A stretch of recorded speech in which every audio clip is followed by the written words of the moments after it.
ما شاء الله على منظر الرقاق وحلاوته وعلى لونه وعلى جماله، لا خميره ولا بودر ولا اي حاجه، من اقل التكاليف شويه دقيق شويه لبن شويه سمنه طلعنا من اجمل رقاق في الدنيا. ما شاء الله. خشوا شوفوا معايا المقادير.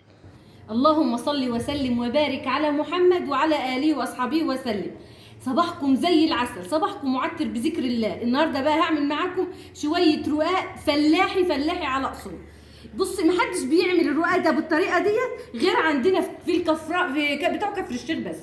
ده بقى الرقاق على اصول. هوريكم الطريقه وهوريكم وانا برح الرقاق، وهتشوفوا انا ازاي ملكه المخبوزات. اهو معايا اللبن اهو، ومعايا الدقيق، ومعايا سمنه على زيت، وهوريكم وانا باخد زيت الدقيق اهو. اهم يا اولاد من الشغل ايه؟ ظبط الشغل. حطيت الملح اهو، وهبدا احط ايه؟ اللبن. ما شاء الله لبن فلاحي بقى اهو، فلاحي بقى اهو. ما شاء الله ما شاء الله تبارك الله اهو. هعجن معاكم الرقاق وهوريكم وانا بخبز قدام الفرن وانا بريحه اهو يا ولاد. ما شاء الله. والله لاول مره على السوشيال ميديا كلها حد يعمل طريقه الرقاق اللي انا بعملها دي. ما حد يخبزها ولا هيخبزها غير هي دودو بس اهي.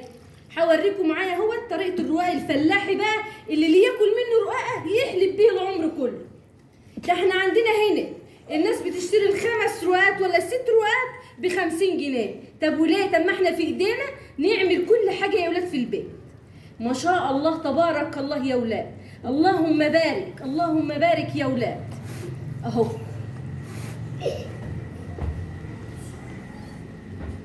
يا ولاد عجينه اهوت، وخليت العجينه زي الفل يا دوبك، بس اللبن والملح وده هم 3 كيلو من الدقيق الفينو اللي هو الزيرو ده اهو. شوفوا العجينه والله العظيم اهي عسل اهي، بتمط زي العسل. شوفوا ولا عجان ولا اي حاجه. ده العجان ديت وسيله الست الكسلان اهو يا ولاد اهو.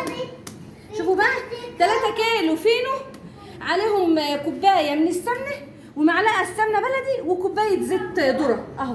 ما شاء الله يا ولاد ما شاء الله على شويه الرقاق. والله العظيم شويه رقاق عسل فلاحي على اصول. وتشربي العجينه بقى كده اهو بالسمنه، تشربي كده اهو. شوفي تلتي بقى، دخلي السمنه مع العجينه خليها تشربها كده. شوفوا كده ما شاء الله ما شاء الله يا ولاد اهي. شوفوا عسل اهي. ما شاء الله على جمال العجينه وعلى حلاوتها يا ولاد اهو. تقومي بعد ما تخلصي تقومي مقرصاه، وتقومي بقى خابزه في الفرن بقى اللي هو بتاعنا بقى اللي هو الفرن الغاز بقى. هو ده عايز فرن غاز اهو. خلاص اهو. تشوفوا السمنه اهو تدي تشربها العجين، وده هم خليت كوبايه السمنه وكوبايه الزيت ومعلقه واحده سمنه بلدي اهي. شوفوا العجينه يا ولاد عامله ازاي اهي. ما شاء الله على العجين اهو. شوفوا الطبق اهو. تعرفوا ان العجينه بقت يعني كويسه، ان لمت خلاص لوحدها. لما تلاقيها لما كده اهو اعرفي ان خلاص العجينه كده بقت زي العسل اهي. ما عادش ناقصها اي حاجه، ولا خميره ولا بودر ولا اي حاجه. وتبص تلاقي الرقاق طلع عينه كده والله في الفرن. ما شاء الله عليه اهو. هتشوفوه هو في الفرن والله شكله يفرح زي العسل اهو. بس هو بيحب اللت شويه، هو بيحب يتلت. اهم حاجه في الرقاقه تلتيها زي العسل اهي. وتجيبي شويه دقيق اهو، وتقومي ايه مبدره الصينيه كده اهو بالدقيق اهو. ما شاء الله اهو. وتقومي مقرصه اهيت. عايزاها بقى كبيره براحتك، عايزاها صغيره براحتك، بس انا هنا بكبرها لان احنا هنا بنروحوه على دين. انا هنا بريحه اهي. ما شاء الله اهي. انا بريحه بقى كده اهوت بالفريره كده اهو. بريحه معايا كده وبيبقى زي العسل اهو. ما شاء الله يا ولاد على شويه الرقاق ده اهو. والله العظيم شويه رقاق فلاحي عسل. هقرصه كله واوريكم بعد ما اخلص. خلاص يا ولاد اهوت قرصت العجينه، وهو ما شاء الله هي اتملت الصينيه كلها اهي. هبدا اغطيها بقى كده معاكم اهي بالكيس كده اهو، وهقوم ايه سايباها بقى لما ترفع شويه وهخبزه معاكم اهو يا ولاد. وبعد ما قرصت الرقاق وسبته رفع شويه اهو ما شاء الله. شوفوا الرقاق بيتخبز ازاي اهو. بحط حبه الدقيق كده وهو بالنشابه او الفريره زي ما انتوا بتقولوا عليها. وشوفوا بقى كده اهي. شوفوا الرقاق ده، الرقاق الفلاحي على اصوله اهو، بكل تكاته وحركاته اهو. تمسكيها كده اهو اهي، ما شاء الله يا ولاد عليها. شوفي اهي حبه الدقيق كده واهي. فري بقى الرقاق كده اهو وقت حرفك، ما شاء الله عليها اهي اهي يا ولاد. شوفوا تطلع بقى الرقاق معاكي عسل كده، عسل اهي. واريحها بقى معاكم وهوريكم وهي في الفرن، وهوريكم بعد ما طلعت اهي.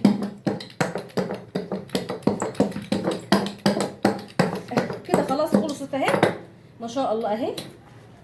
هريحها بقى معاكم وهي هتشوفوا بقى يعني ايه الريحه دي اهو. شوفوا كده، بصوا يا ولاد ريح الرقاق، ادي ريح الرقاق اهو. شوفوا ادي ريح الرقاق اهي يا ولاد اهي، ما شاء الله على ريح الرقاق. شوفوا والله العظيم ما يعملها الا الفطاطري اهو. ده ريح الرقاق ما شاء الله اهو. واقوم حطاها على المطرحه كده اهوت ما شاء الله. شوف الرقاق عامله ازاي. واقوم مدخلاها الفرن، هوريكم وهي شكلها في الفرن اهوت. وانا بدخلها الفرن كمان اهو ما شاء الله اهو. وتقومي بقى معليه النار اهي، وتطلع بقى الرقاق معاكم زي العسل كده ما شاء الله. بيرفع ولا خميره ولا بودر ولا اي حاجه اهو. شوفوا النار اهي عاليه اهي، وهي الرقاق في الفرن، وبتديها بس لون كده من تحت ومن فوق تطلع معاك. شوفوا الرقاق بيرفع اهو، شوفوا بيرفع خالص اهو. بيقب ازاي والله ما عليه لا خميره ولا بودر اهو يا ولاد. شوفوا ما شاء الله على الرقاق اهو، البلد الفلاحي اهو. طلعها بقى منوره الصفرة كده حلوه. وشوفي بقى ودوقي احلى رقاق فلاحي وكلتيه ما شاء الله تبارك الله على الرقاق البلدي الفلاحي اهو. شوفوا كله حصر اهو، ولا بطفي الموبايل ولا حاجه، النار شغاله والرقاق جوه وكل حاجه، والعجين والتقريص والخبيز كل حاجه قدامك اهي. شوفوا بقى الرقاق طالعه اهي ما شاء الله اهي ما شاء الله اهي. ادي الرقاق يا ولاد ما شاء الله على الرقاق، طالع زي العسل اهو. ادي الرقاق البلدي الفلاحي اللي على اصوله اهو. ده الرقاق، شوفوا منظر الرقاق عامل ازاي. ادي منظر الرقاق. والله انا بقول لكم انا ملكه المخبوزات في الرقاق والقرص والفطير وكل المعجنات اللي انتوا عايزينها ما شاء الله. شوفوا الرقاق، اتني الرقاق اهي. شوفي الرقاق اهي، تتنيها تطبقيها تفرديها كده اهي. ادي الرقاق اهو. خدوها صوره مصغره كده يا ولاد، خدوها صوره مصغره اهو يا ولاد. شوفوا منظر الرقاق ما شاء الله تبارك الله على لون الرقاق وحلاوه الرقاق اهو. اذا عجبكم الفيديو ما تنسوش تحطوا لي الاشتراك واللايك وتفعلوا زر الجرس عشان يوصلكم مني كل جديد. ومع السلامه يا حبايب قلبي.